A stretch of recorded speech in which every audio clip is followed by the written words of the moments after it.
fact, the more it looks like it's been lived in, the better it feels. Hi, I'm Jane Richardson, Global Artistry Director, and I'm here today to introduce you to the signature Smoky eye from Nars, showing you how you can use various different textures to get quite a playful, quite a light, modern smoky eye. The trick to a smoky eye is essentially blending, and ultimately all you're aiming to achieve is a gradient of colour. So it doesn't have to be all about the greys, the blacks, the browns. It can actually be using colour as well. It's more about the shape than anything, and it has to be diffused, blended out, soft like a cloud. We're going to do a very quick smoky eye. So I want you to focus on not necessarily the products that I'm using per se, it's more about the textures. Right, I'm starting off with a cream. This is the multiple stick, this is Copacabana, but I'm using it because it's a creamy formula. I'm using a concealer brush, a synthetic brush, to pick it up and put it over the eyelid. The reason why I'm doing this is because I want to use liners which have in the intensity, but they are also liners that are known to set quite quickly. They're high pigment, long wear eyeliners. So if you have only got high intensity sort of long wear liners available to you, this is one way of manipulating them. You could of course use, some brands have shadow sticks. You've got your Zoom sticks, which I've used and love. You can use those. But if you particularly want to stay with Nars, I highly recommend starting off with the multiple stick. So keeping in mind that it has to be from dark to light, I'm going to darken it off nearer the lash line later on with the black. So I'm starting off with a brown. Lifting up the lashes, so you're not underneath the brow, I'm actually putting my finger, my thumb on the lid and lifting up. What that does is it helps me get into the actual root. It doesn't have to be perfect, okay? It's not the part where we make it perfect.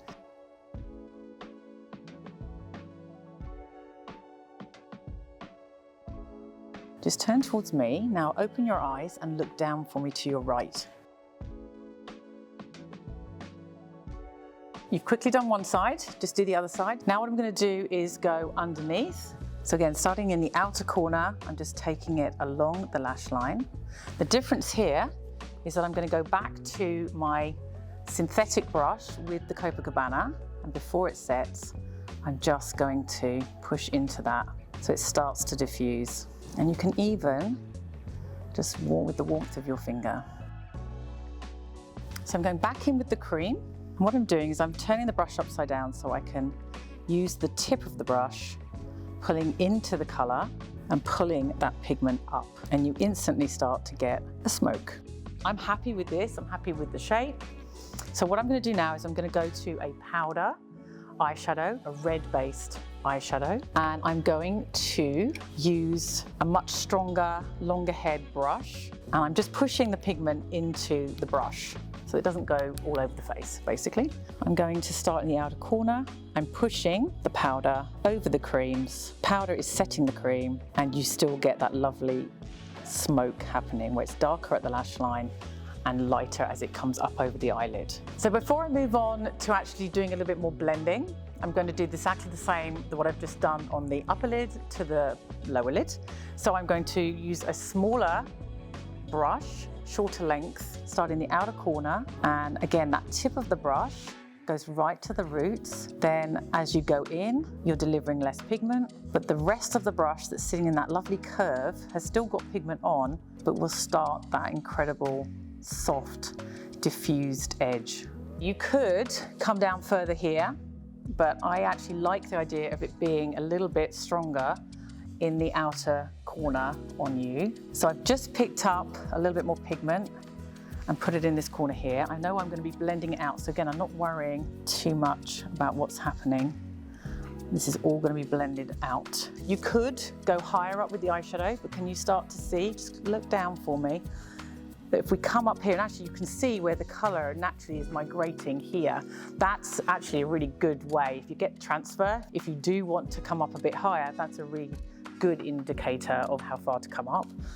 But because Isabella has these amazing brows, I think we could get away with it if we had a lighter transitional color, then we could get away with it. But right now I just want to keep it all towards the lash line because of this incredible eye color. So what I'm going to do, just close your eyes for me, is just using my finger, because the best thing about smoky eyes, it doesn't have to be perfect. In fact, the more it looks like it's been lived in, the better it feels. Okay, what I'm doing is I'm taking off the Copacabana, taking it down, and then I'm going to get some loose powder, and I start underneath the brow, and then I work my way.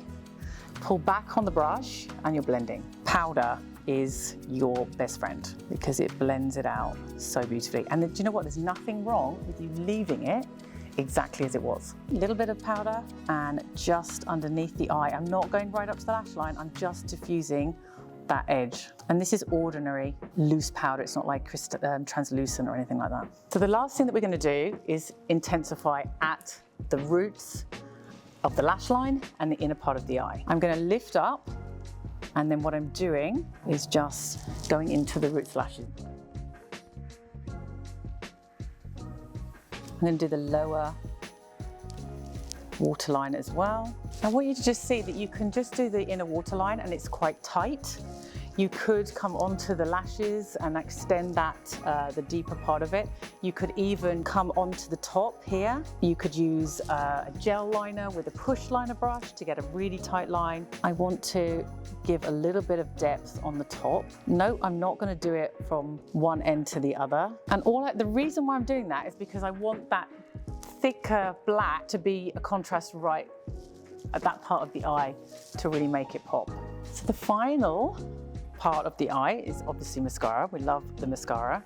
Also consider that your mascara is part of lines of the face, can open the eye up in different directions. So in this instance, again, let's say smoky eyes can usually be round, but it's more to do with going the gradient from the deepest, darkest part to the lightest. What I'm going to do is just do a lighter application, and I'm going to focus on pulling the lashes out. So it's always worth considering the type of mascara that you have and what you're doing with it, or whether you need it, because if you want something to be super soft, then that tight lining that you've done near the eye has given you the contrast and a little bit of depth, so you might not need to put mascara on. So you don't have to necessarily use eyeshadow to make the eyes look bigger. Mascara can, obviously. So it really is just a case of when you become a better artist, I think you're just more able to just miss things out and be okay with doing something a little bit different. In this instance, it's just recognizing the features that I have. Mother Nature has given us these incredible lashes that I can manipulate and use to draw your eye, the viewer's eye, on a journey around the face.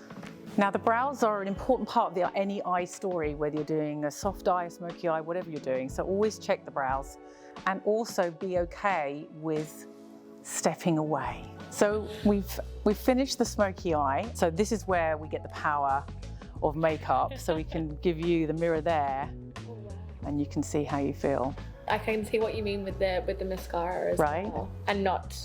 And you can play with different placement and making them come out, because it will give you a little bit of a different feel. Some things will actually make you feel quite alien in a really cool way.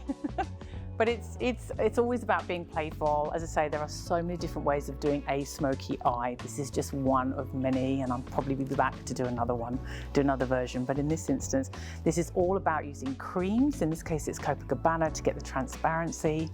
It's all about, this is matte eyeshadow over the top, by the way, and it doesn't look matte. It looks like I've used a shimmery eyeshadow, but that's the beauty of something like Copacabana. It's about doing something that's actually really easy, doing it quickly, showing your customer, and ultimately just enjoying the process and having a bit of fun. Thank you.